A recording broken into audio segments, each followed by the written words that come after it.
Ndabasuje mwe mwese abakunzi ba filime yacu dukunda cyane turi benshi yiswe isezerano ry'ikinyoma. Ndagira ngo mbwire ngo ibintu bigiye kuba byakomera cyane hano kuri filime yacu, haba ku ruhande rwa Uwera ndetse n'uruhande rwa Ezekiel. Ibintu byakomeje kuba byaba bibi cyane nyuma y'uko everything buri kimwe cyose kigiye ku karubanda. Ndagira ngo nkubwire ngo nta gisigaye kugira ngo babe bafatwa. Ndagira ngo tuzi ko izina rya Uwera cyangwa tumuvuge nka Miki, ibintu byakomeje kuba byamubana bibi cyane. Naho se Tsuki we twamuvugaho iki? Ko Tsuki nawe ari n'ibibazo bikomeye cyane cyane my friend. Ndagira abwire ngo wowe tubana umunsi ku wundi gatanu ku kandi, I think iki ntabwo ari cyo gihe cya mbere waba ugeze hano ngaha. Ndakeka ko umaze igihe kinini uhagera ukaza tukaganira byinshi birambuye,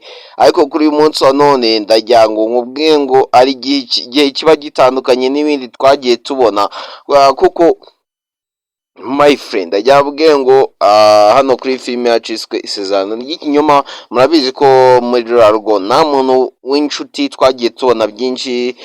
Igihe mama Ezekiel yari yirukanwe tubona ko Ezekiel byamurangiranye, gusa byo burya urwo wishigishiye ni rwo usoma.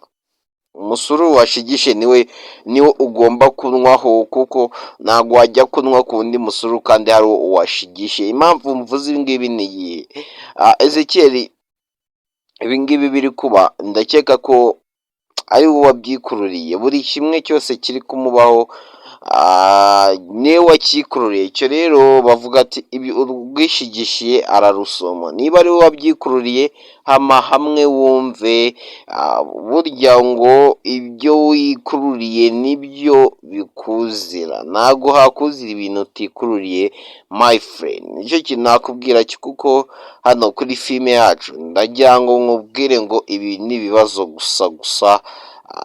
Hano kuri filime yacu nakubwira ko ibintu ari bad, n'ibintu ni bibi cyane. Gusa ni ibintu byabaye bibi cyane,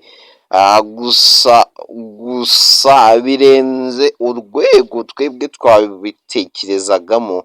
Aho nakubwira ngo niba twabibonaga mu sura nziza cyane, uyu munsi wa none ntabwo ariho biri, ahubwo uyu munsi biri mu sura mbi cyane, kuko Ezekiel bamuziye. Ezekiel ibyo yagiye akora kuva kera kugeza na n'ubu bitangiye kuba byamubakingira, bitangiye kuba byamugarukira. Niyo mpamvu bavuga ati akenshi na kenshi ibitugarukira ni ibyo tuba twarikururiyeho umunsi umwe, bikatugarukira undi munsi. Icyo rero ntabwo ibiza bidusanga ari biba biziyeho ako kanya my friend. Icyo kintu sizide buri kucyumva. Ari igihe umuntu yibwira ati wenda ibi bibazo biri kumbaho ni ibintu bije nonaha, ni ibintu biba byarakubayeho kuva kera. Ntabwo ari ibintu biba bikuziyeho ngo ni ibintu bije bigahita bikugwaho ako kanya. Ni ibintu biba byaratangiye kera, ariko wowe nyine nubihe respect, then bikaba ariyo mpamvu biba birimo bigucanga cyane, ukibaza ni ese what's wrong, ukibaza nyine ikibazo gihari cya nyamukuru, ukibaza ati ese ni ibiki, ese ni iki nakora kugira ngo ibi bibazo bize kuba byamvaho. Gusa byo iteka ni ukwizera Imana kurusha ibindi. Icyo kintu cyo mujye mukizera, ko icya mbere ari ukwizera Imana, ko igihe cyose iduhozaho amaboko. Nicyo kintu nakubwira cyo. Niba utizera Imana, ese ninde wizera ko azagukura mu buyobe? Icyo kintu cyo mujye mucyumva.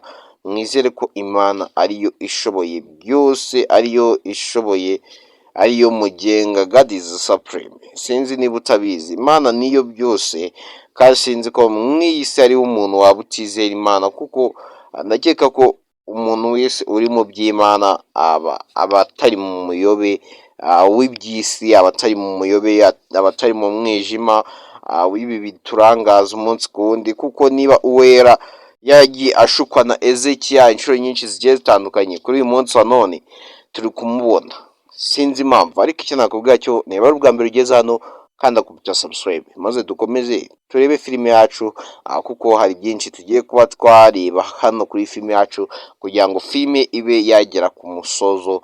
Nicyo kintu nakubwira cyo. Kandi nkwibutsa, niba ari ubwa mbere ugeze hano, wakanda kubita subscribe pe, ntabwo ari ibintu bikomeye cyane, ni ugufashanya muri make. kandi nkubwira ngo Imana ijya ikomeza kubongerera ibyiza, mudahwema kutugira mukanda ku buto ya subscribe, ndetse mukanasharinga, mukanandika ibitekerezo hasi aho muri comment, kambabwira ngo mukomeze kugira ibihe byiza. Ndabakunda cyane, ciao ciao, mugire umunsi mwiza.